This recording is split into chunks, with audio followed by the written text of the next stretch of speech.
Bonsoir. Hier, le tribunal a tranché, le tribunal de Bobigny, évidemment, le tribunal de commerce. 15 magasins d'Île-de-France, des enseignes de Leroy Merlin et de Castorama vont devoir fermer le dimanche. En Essonne, ça représente 3 magasins Castorama, à Ballainvilliers, à Vigneux, à Villabé et 2 autres, mais Leroy Merlin, à Sainte-Geneviève-des-Bois et Massy. Rappelons que cette décision, elle est intervenue en raison d'une plainte de Bricorama qui n'avait pas le droit, lui, d'ouvrir le dimanche. Pour les salariés et les clients, c'est absolument l'incompréhension. Audrey Coll. Une inscription qu'il va peut-être falloir modifier. À Leroy Merlin à Massy, c'est la douche froide. L'ouverture le dimanche, c'est terminé. Les clients sont mécontents, 70 000 signatures recueillies juste sur ce site. Pour les salariés, c'est pareil. Pour eux, le dimanche, c'est de l'argent. Pour moi, c'est vital, parce que je suis séparé avec 3 enfants. Je viens d'acquérir un logement il y a 3 mois à peu près. Donc pour moi, c'est tout ça qui va être bouleversé. Ici, on insiste sur le fait que ce ne sont que des volontaires qui travaillent le dimanche, payés plus que le double d'une journée classique. Alors beaucoup d'étudiants travaillent pour payer leurs études les 2 jours de week-end. Je gagne 900 € par mois net. En travaillant samedi-dimanche, je fais à peu près 16 heures.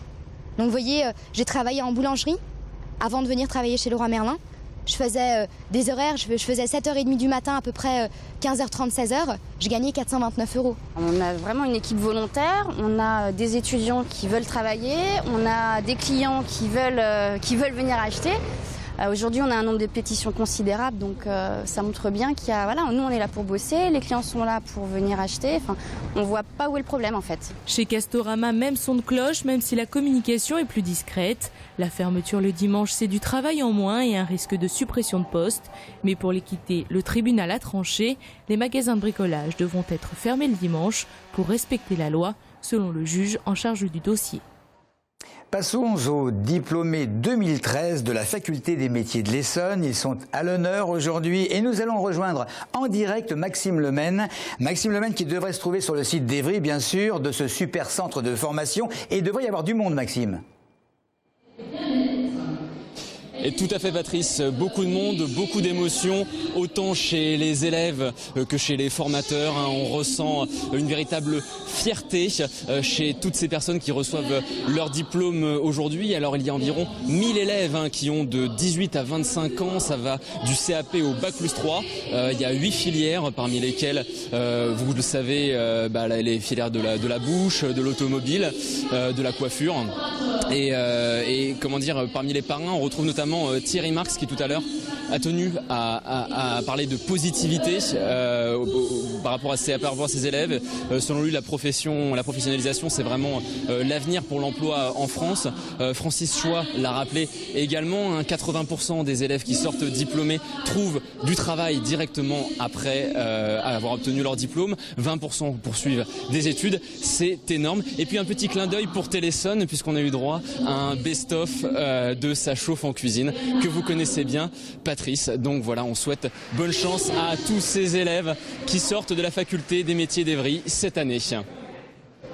Merci Maxime, merci. On passe à des plus jeunes maintenant, des animations de sensibilisation des enfants autour des produits locaux. C'était à l'initiative du leader de la restauration collective scolaire à Vigneux, Elior Restauration, qui a fait découvrir le bio aux élèves avec cycle de production et bien entendu dégustation. Cette année, pour ce genre d'opération, les agriculteurs, il faut le savoir, vont fournir plus de 100 tonnes de légumes bio et locaux servis à quelques 300 000 écoliers franciliens.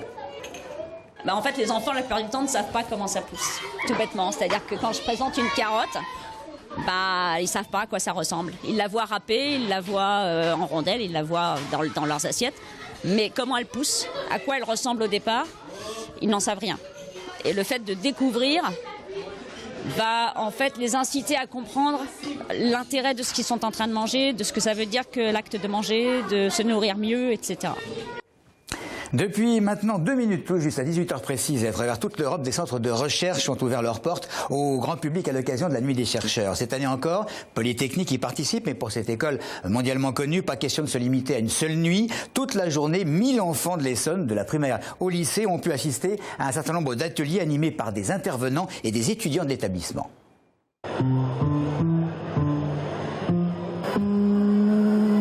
Cette harpe laser fait partie des nombreuses animations que petits et grands vont pouvoir découvrir ce soir à la Nuit des chercheurs de Polytechnique.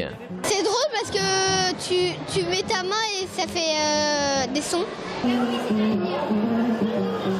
Vous avez un miroir qui va venir dévier un rayon laser, donc il va faire des allées et venues très très vite, tellement vite qu'en fait l'œil humain ne voit que les cordes affichées.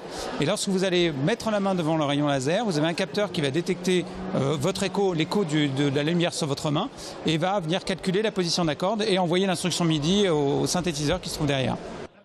Une expérience pratique tout à fait dans l'esprit voulu par les organisateurs qui souhaitent que Polytechnique joue un rôle de médiateur entre les scientifiques et le grand public sur le plateau de Saclay. On a sélectionné les animations en fonction déjà de la capacité des animateurs à s'exprimer en public et à adapter leur discours en fonction de l'âge du public. On a aussi choisi de faire des animations assez visuelles, assez attractives pour les plus petits, c'est-à-dire avec de la lumière, des essais de laser, des choses comme ça, des couleurs beaucoup. Passionnés de science ou simples curieux, rendez-vous ce soir 18h à Polytechnique. Près d'une trentaine d'ateliers, tous plus ludiques les uns que les autres, vous y attendent.